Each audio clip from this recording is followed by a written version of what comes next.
मेरे फादर ने मुझको एक चीज बोली, उन्होंने बोला कि यूपीएससी को तुम एक कोकोनट की तरह समझो and you have given 3 good hammer blows on it, तो वो काफी ज्यादा क्रम्बल हो चुका है, बस एक और ट्राई तुमको करना है, एक और ब्लो करना है एंड यू डोंट नो कि हो सकता है कि वो टूट ही जाए। So I said to myself कि ठीक है यार, एक और ट्राई कर लेते हैं and that is how I gave the 22 attempt and luckily for me it went good। और अभी a rising star if we talk about तो शुभमन गिल। अच्छा, अब पहले Dhoni all time. MS Dhoni. आपके इंटरव्यू वगैरह में काफी क्वेश्चन पूछा गया, आपकी जर्नी में क्या रोल रहा क्रिकेट का? बिल्कुल, क्रिकेट का मुझे जहां तक लगता है 2 मेजर पॉइंट्स रहे हैं क्रिकेट के मेरे जर्नी में। पहली चीज है कि क्रिकेट ही नहीं, किसी भी स्पोर्ट्स में एक स्पोर्ट्समैनशिप होती है कि व्हेनेवर यू आर डाउन उसके बाद आप एक match. Welcome to nine ultimate. उम्मीद है कि आप सब लोग अच्छे होंगे।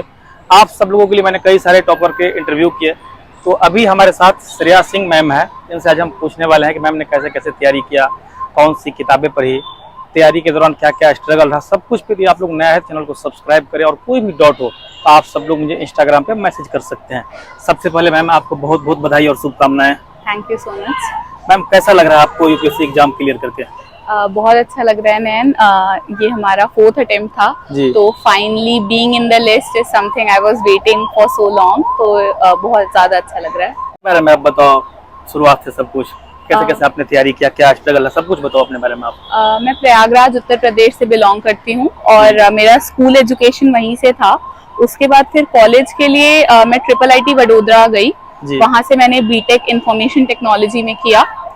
उसके बाद फिर मैंने 1 साल दिल्ली से कोचिंग लिया बिकॉज मुझे प्लेसमेंट्स नहीं लेना, तो मैंने कॉलेज में अपने प्लेसमेंट्स नहीं लिया। उसके बाद फिर मैं दिल्ली आई, मैंने 1 साल फाउंडेशन कोर्स किया यहाँ पर और उसके बाद फिर मैं प्रयागराज वापस शिफ्ट हो गई।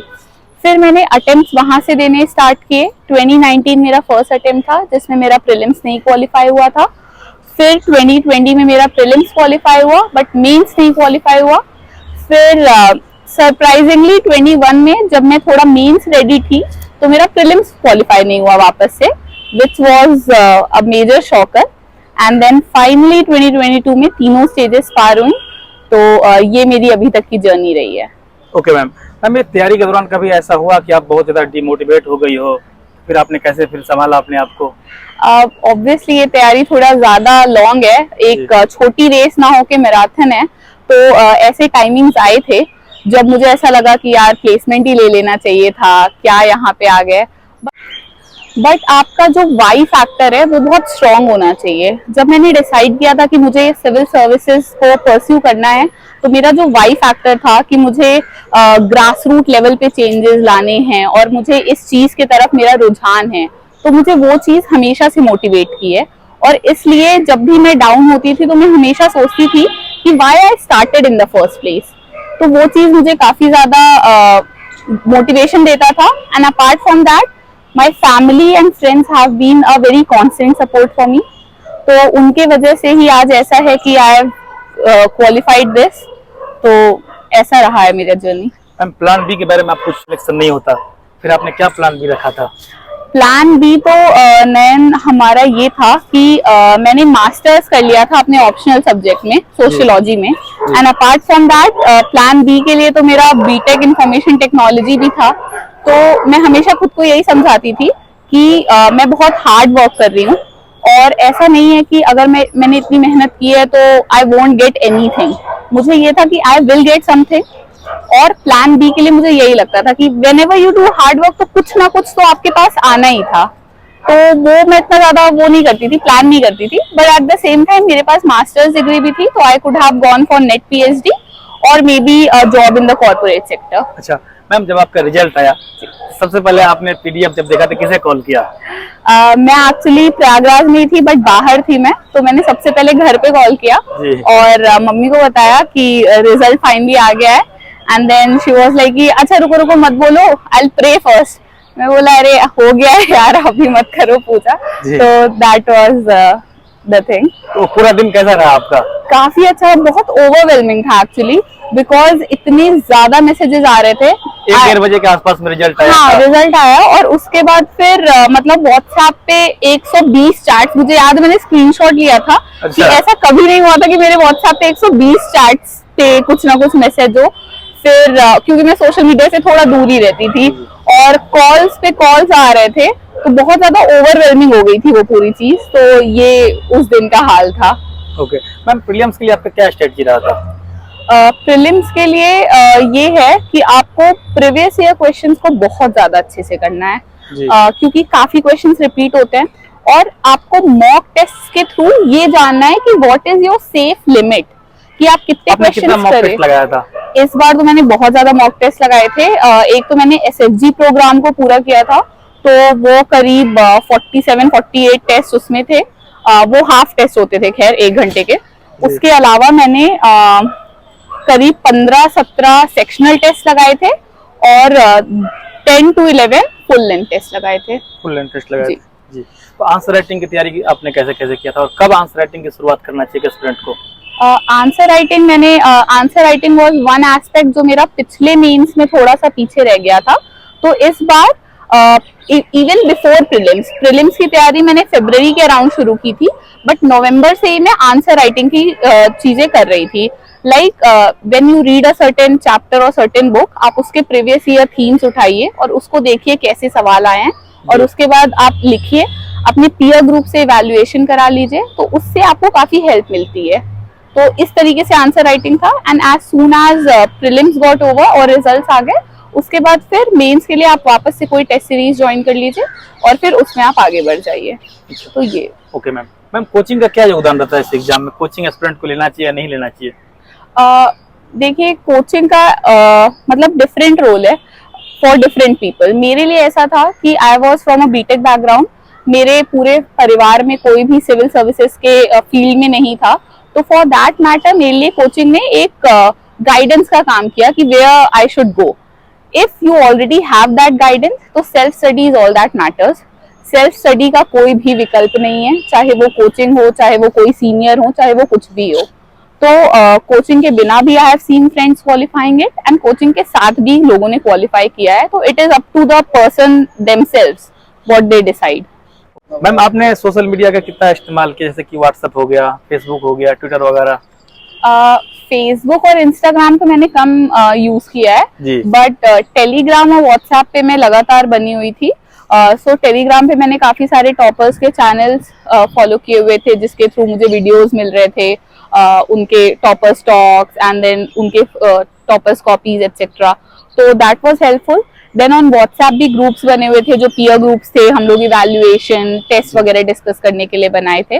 तो इन 2 प्लेटफॉर्म्स पे मैं थी active, but other than that I was not so active on social media. Okay ma'am, topper stock का कुछ फायदा होता है? जैसे कि आपने मुझे देखा होगा पहले कभी जी, तो कुछ मतलब ऐसा लगता है कि मतलब कुछ फायदा होता है इस तरह से? बिल्कुल होता है, मुझे तो लगता है, क्योंकि मैंने देखी हुई है टॉपर स्टॉक। ऐसा होता है कि सारे एस्पिरेंट्स तो ओल्ड राजेंद्र नगर या मुखर्जी नगर में नहीं रहते हैं। मैंने खुद घर से तैयारी की है, and when you are going through a low time, तो ऐसा लगता है कि यार मेरे साथ ही ऐसा हो रहा है। But when you hear these toppers talk, तो आपको ऐसा लगता है कि यार इट्स नॉट ओनली यू जिसके साथ ऐसा हो रहा है, everyone is going through the same journey.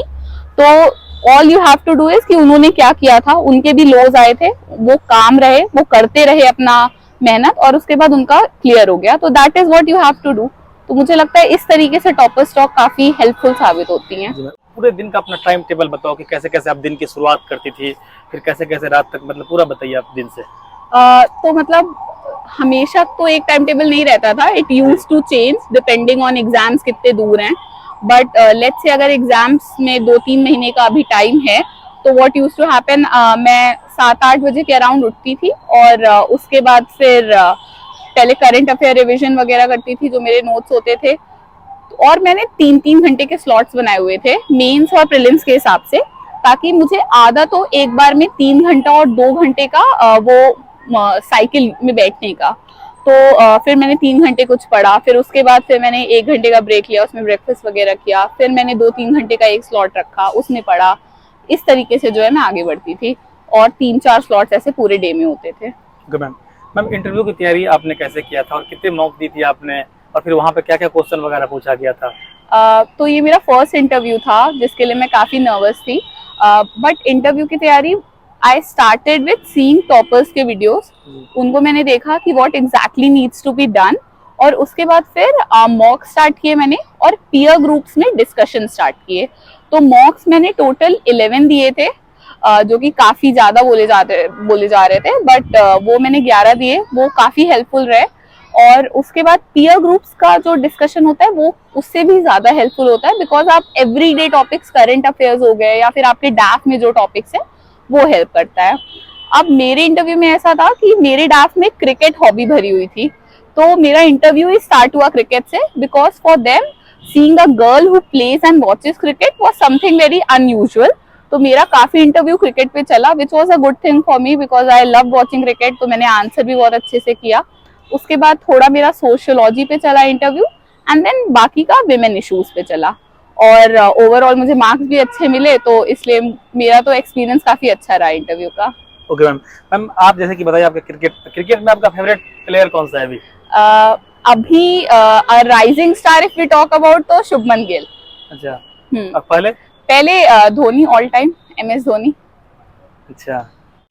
तो मैम जैसे कि आप बता रहे थे अभी क्रिकेट के बारे में कि आपके इंटरव्यू वगैरह में काफी क्वेश्चन पूछा गया, तो आपकी जर्नी में क्या रोल रहा क्रिकेट का? बिल्कुल, क्रिकेट का मुझे जहां तक लगता है 2 मेजर पॉइंट्स रहे हैं क्रिकेट के मेरे जर्नी में। पहली चीज है कि क्रिकेट ही नहीं, किसी भी स्पोर्ट्स में एक स्पोर्ट्समैनशिप होती है कि व्हेनेवर यू आर डाउन, उसके बाद आप 1 मैच हार गए, 2 मैच हार गए, स्टिल जब आप ग्राउंड में जाते हो तो आप इस थॉट से जाते हो कि यार this is a new match, this is a new day, और आप पिछला बैगेज लेके नहीं जाते हो।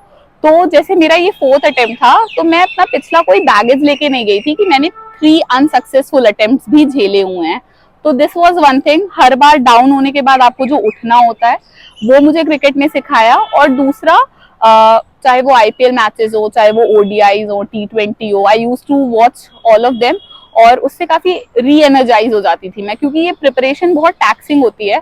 मतलब अभी जो लोग देख रहे हैं टॉपर स्टॉक्स एंड रिजल्ट्स आ गए, तो they are seeing the rosy picture of it, but actually जब आपको घंटों घंटों डेली पढ़ना है विदाउट नोइंग कि आपका प्री भी निकल रहा है कि नहीं, तो उसमें आपको कुछ एक रिक्रिएशन का एलिमेंट चाहिए होता है। तो cricket was that thing for me. Okay ma'am. Ma'am NCERT का क्या योगदान है इस तैयारी में? आपने कौन कौन सी NCERT पढ़ी थी? NCERT का NCERT ज्यादा मेजर थिंग जहाँ से मैंने स्टार्ट किया था, because I had BTech background, तो I didn't know much about it. So मैंने स्टार्ट ही जो है 6 की NCERT से किया था। हिस्ट्री हो गया, देन ज्योग्राफी हो गया, और उसके बाद फिर 11th-12th तक आई थी। इनफैक्ट ज्योग्राफी के लिए the only sources I use were NCERTs only. History के लिए मैंने स्पेक्ट्रम भी कर लिया था, और इकोनॉमी के लिए I use NCERTs। Even for my optional that was sociology, मैंने स्टार्ट NCERT से किया था। तो NCERT का काफी मेजर रोल होता है to accustom you to the syllabus of UPSC। Okay ma'am. Ma'am prelims में जैसे नेगेटिव मार्किंग होता है, तो आप कैसे बची थी नेगेटिव मार्किंग से, और कितना क्वेश्चन मतलब अटेम्प्ट करना चाहिए UPSC एस्पिरेंट को? बिल्कुल, देखिए इसका ना थोड़ा सा इसमें बस ये फैक्टर है कि आपको मॉक टेस्ट देके ये बात समझनी होगी। सबके लिए अलग चीजें वर्क करती है। आई have seen friends who do only 75 questions और उनके 60 सही हो जाते हैं या फिर 50 सही हो जाते हैं and they get in. But at the same time मेरे लिए ऐसा एंगल था कि मुझे ऑलमोस्ट 90 क्वेश्चंस करने पड़ते थे, और उसके बाद फिर मेरे 60-62 सही होते थे, बाकी गलत हो जाते थे। तो ये आपको मॉक टेस्ट के थ्रू जो है पता चलेगा कि आपका वो जो एक्यूरेसी है वो कितने % है, and then you have to decide for yourself. तो जैसा कि मैम एक क्वेश्चन है मेरा कि आपने जैसे एक बार आपका मतलब मेंस दिया, फिर आपका अगली बार प्रीलिम्स नहीं हुआ, तो उसके बारे में आप कुछ बताओ। ये सबसे ज्यादा खराब फेज था। इनफैक्ट ये ऐसा फेज था when I even thought of going back to corporate sector. मैंने सोचा, मैंने अपने फ्रेंड्स को बोला भी कि यार search for some jobs for me, but ऐसा था कि उस बार प्री के बीच में गैप बहुत कम था। अक्टूबर में 21 का प्रीलिम्स हुआ था एंड जून में 22 का प्रीलिम्स था। एंड मेरे फादर ने मुझको एक चीज बोली, उन्होंने बोला कि यूपीएससी को तुम एक कोकोनट की तरह समझो, and you have given 3 good hammer blows on it, तो वो काफी ज्यादा क्रम्बल हो चुका है, बस एक और ट्राई तुमको करना है, एक और ब्लो करना है, एंड यू डोंट नो कि हो सकता है कि वो टूट ही जाए।